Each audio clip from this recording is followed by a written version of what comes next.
Hello, stamping friends. This is Sheila with Stamping Wishes, and I'm an independent Stampin' Up! Demonstrator. I'm here today to show you a little box that I made with the gift bag punch board that I think is really cute. It is attached with a magnet. I'm going to go ahead and take out a little bit of the candy. I think I've gotten too much candy in there, and it doesn't want to stay closed.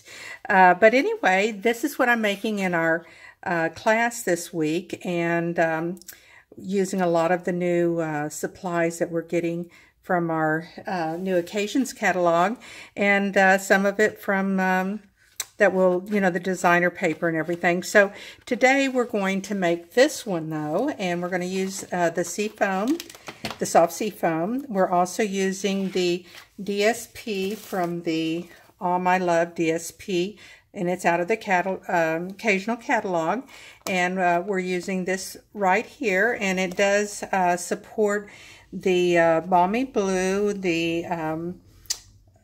in this particular paper, the lovely lipstick, and the soft sea foam, and that's what we're using, of course, the white.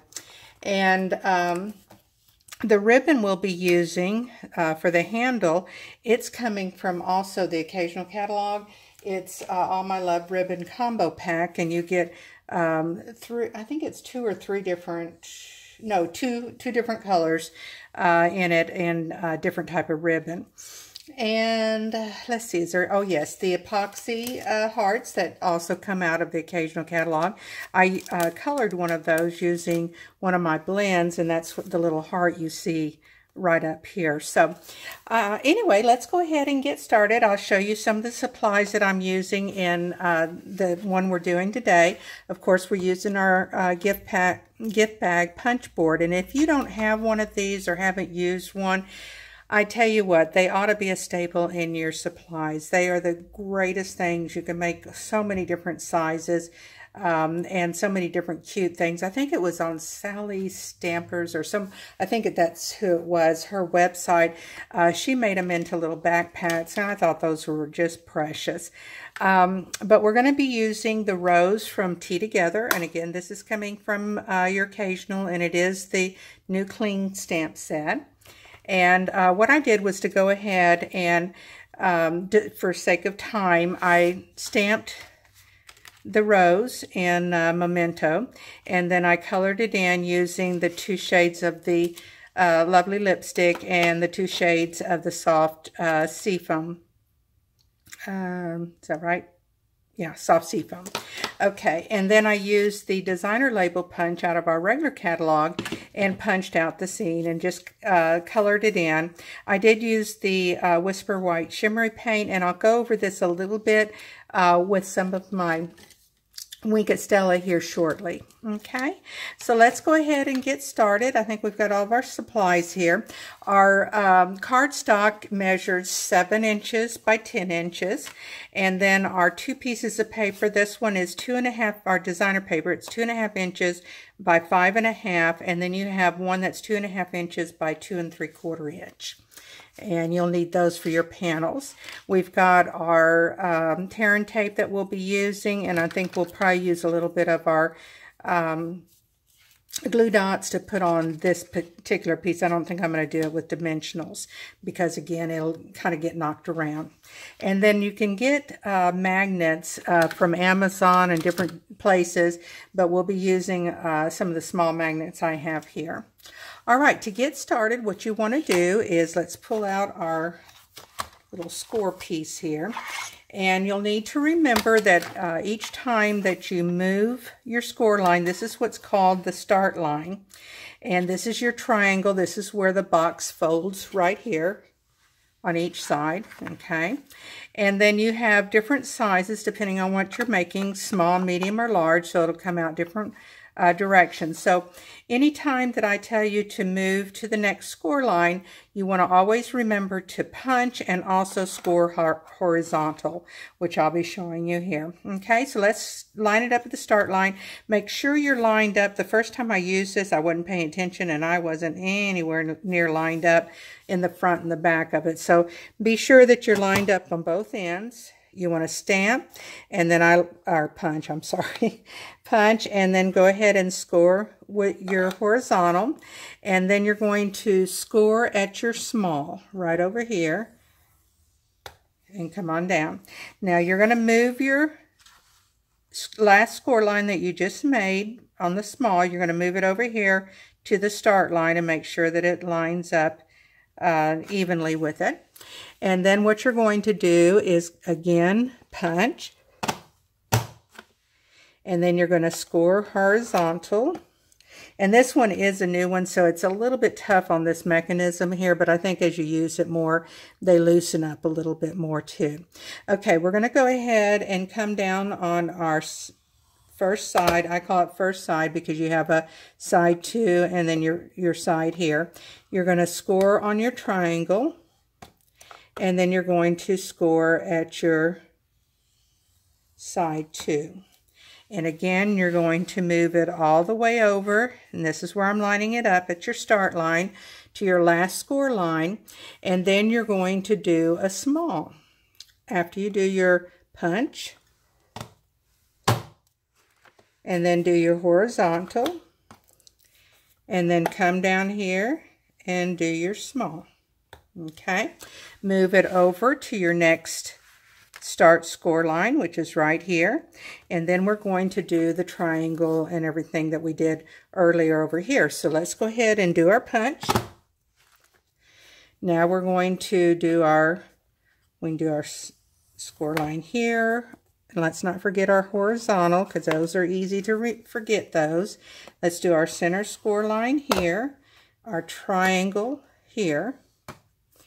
And that should do it. I think we've got everything. Hopefully you'll be able to see my lines there. There's a little bit of I'm still working on my lighting in here, and so I get a shadow from my phone on filming, so, and I apologize for that.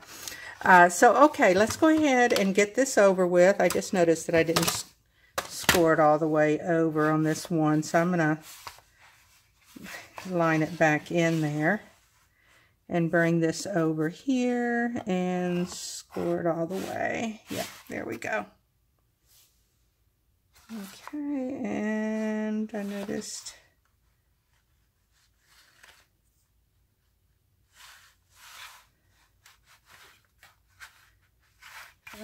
we didn't punch is what our problem here, so I'll just line it up here and punch. That's our last punch, and it'll give you that little piece. Okay, so let's go ahead and move our punch board out of the way for right now. And what you're going to do is you are going to trim off this little edge here, and you just go in kind of like at a wedge and cut it like you've done before. Okay, and then we're going to get our cutting trimmer out, and we're going to cut this, line it up on with your, this is actually your bottom pieces. You're going to line this bottom piece over here at 2 3/4. Okay, and at 2 3/4, and let me just double check my measurement just to be sure that that's what I want to do.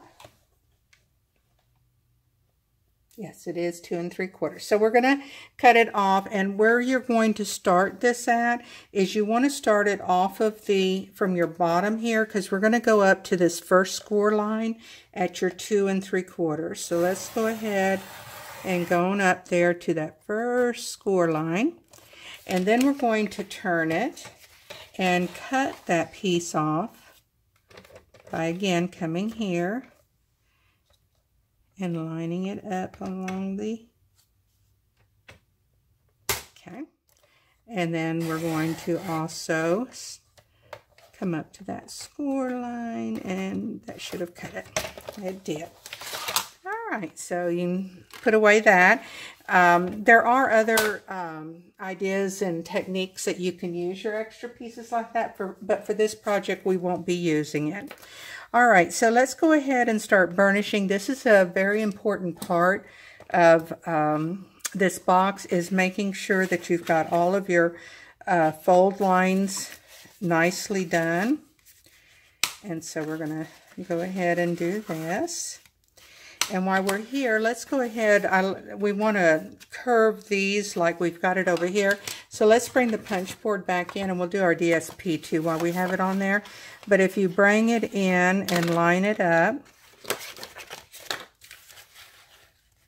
with the start line there, and then punch, and then bring this over to the start line and also punch. And then you can use your scissors. See how it leaves that little notch there? You can take your scissors and just kind of trim that off to give it a nice finished edging there. Okay. And let's go ahead and do our long piece only of our DSP. So let's go ahead and get that in there. And then we'll come over here and do this side. Okay, we need to trim that off there. It kind of moved on me when I was doing that. Otherwise, I don't think it would have made quite as much of a deep one there. Let's go ahead and trim that off. Okay, there we go. Okay, let's go ahead and finish burnishing all of our pieces here. We want to make sure that these, as I mentioned, are our bottoms. Okay. And then we'll go ahead and adhere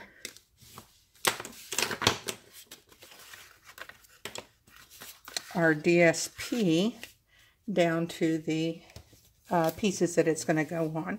So this long one is going to fit up this direction. Almost had it upside down. Let's turn it around where that this is actually our bottom here so that it makes more sense of what we're doing. So we're going to adhere that piece there, and then we're going to adhere this piece right in here. Aren't those pretty color combinations? I just love those colors. Okay, so let's go ahead and adhere this piece, and you can use your liquid adhesive. You can use your snail adhesive like I'm doing for the sake of saving time. A lot of times when I'm having to line up, I do prefer using a liquid glue because I know that my adhesive can sometimes stick down before I'm ready, whereas the liquid glue will give you a couple of minutes to, just like then I laid down a little bit too quick and I've got more on this right edge than I do here. So let's bring it kind of over this way. If you've ever tried to line up on the camera, when I'm doing it without being on camera, it goes just real smoothly. And when you're on camera, of course, it's going to act up on you and not want to go on as smoothly. Okay, so let's go ahead and center this piece on there as well. Okay, so let's go ahead and get our adhesive. We're going to take and put some of our adhesive. Looks like I didn't score that piece or burnish that piece very well. So let's go ahead and you can go ahead and burnish this. We will worry about these sides once they come together. You can kind of give it a little bit of a bend there, but it's not as important right at this moment. They'll come together. And then again, like I said, a little bend there. So we want to put our adhesive on this strip here. So let's go ahead. I said adhesive, I meant tear tape. Okay, and then we're going to come over here and put one on this little piece here. Okay.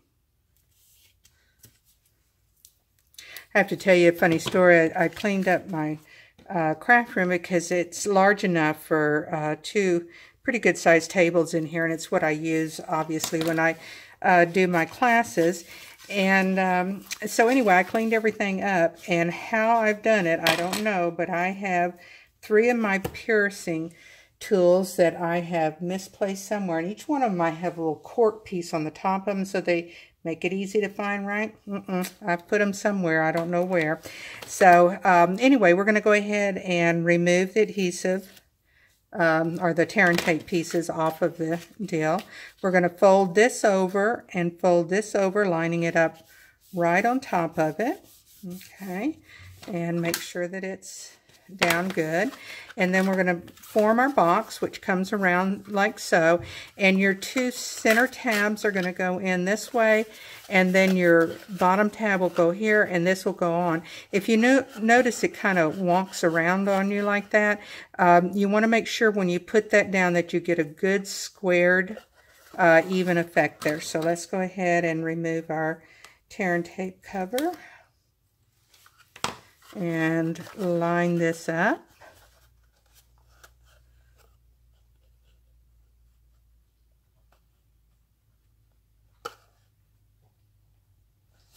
Okay, and then I'm going to put it down this way, and if you feel more secure with putting adhesive on your other pieces, you can, but it's really not necessary. And then if you notice, these naturally want to come in and fold like so, and then this comes down and folds over this way. And that's where you form your little box, okay?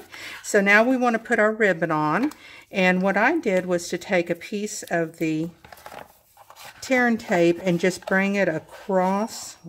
Well, get it over here where you can see. Just bring it across this area here, and then we'll bring our ribbon into that area and let it meet up with each other. And that way it has a nice finish edge, and it gives you a nice secure ribbon around your piece. And we probably could have used a little bit thinner ribbon, but I sure like this.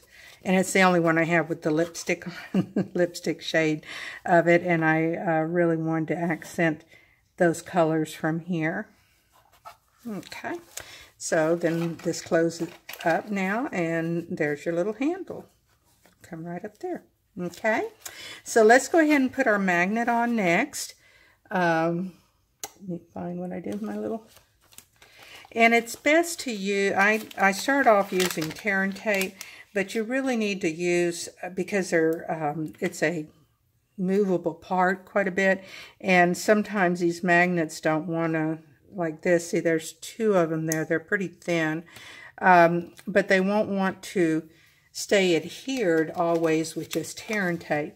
I'm going to, for the fun of it, I'm going to try positioning them with the glue dots and see if the glue dots, maybe a couple of them, gives it a good adhesive firmness. And if not, then I can later do that. Let's see where I want to... Yeah, I think I'd like to put it here. So you want to place the one, and then let your magnet find the direction it needs to go on there, and then place your... Oops. Well, it looks like it holds pretty good there. Came right off to it. Okay, let's put one more on there. Hold that up.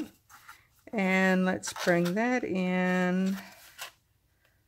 Let's say we want it about right here as a closure. Let's see if it took. It did. Very good. Okay. Let me get a few of the little candies out of this other box, and that way you can see. You can put quite a bit of different candies in here. Makes really nice little treat box. So let's finish it off. What I thought we'd do is come up here with just this little design here over it. And something I was noticing as I was looking at this paper a little closer, this would have been really pretty to gold emboss it and then color it, and it would have really matched with this paper nicely. So you might want to try that as a fun and different way of coloring it. The embossing always helps to me to keep your colors from bleeding out where you don't want it to bleed out to. Okay, let's see. Do we want it this way? No, I kind of like it at a little bit of an angle, something a little different. Okay, so we've got our box completed, quick and easy as you could see, so you could make several of these. I'll have all the measurements on my web page. Also, all of the products that I used in it will also be there. So until next time, God bless you and have a great day.